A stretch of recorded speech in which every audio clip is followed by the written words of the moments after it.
Bonjour à tous. Le psaume 73 commence par ces mots. Oui, Dieu est bon pour Israël, pour ceux qui ont le cœur pur. En soi, cette parole devrait être suffisante. Mais voilà, le psalmiste fait suivre cette magnifique proclamation par un triste constat.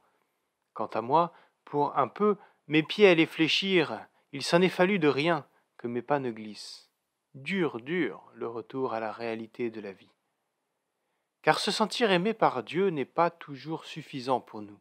Encore faut-il arriver à faire de cette relation avec Dieu une source de bonheur.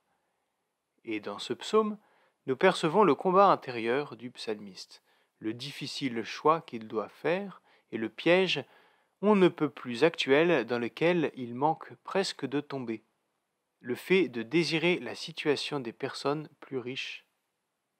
Comme j'aime à le dire, l'herbe est toujours plus verte chez le voisin, mais c'est quand on est dans son jardin que l'on s'aperçoit qu'il s'agit d'un gazon artificiel. Si la prospérité n'est pas incompatible avec le fait d'être fidèle à Dieu, les prospères dont il est question ici dans ce psaume sont décrits par des termes peu valorisants, vantards, méchants. Ils ont un visage plein de graisse aux yeux exorbités. Leur vie n'est peut-être que prospérité apparente, mais elle est aussi orgueil, violence et mauvaise pensée.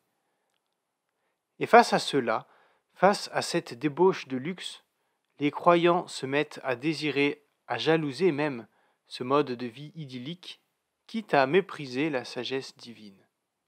Parfois, si le résultat peut sembler enviable, les moyens décrits dans ce psaume sont inacceptables.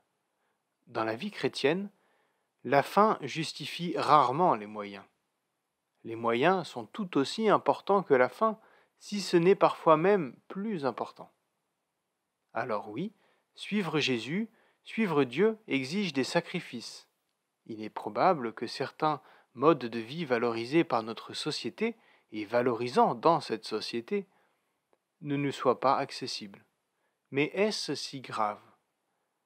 N'est-ce pas une belle chose aussi que de pouvoir proclamer avec foi ces paroles du psalmiste ?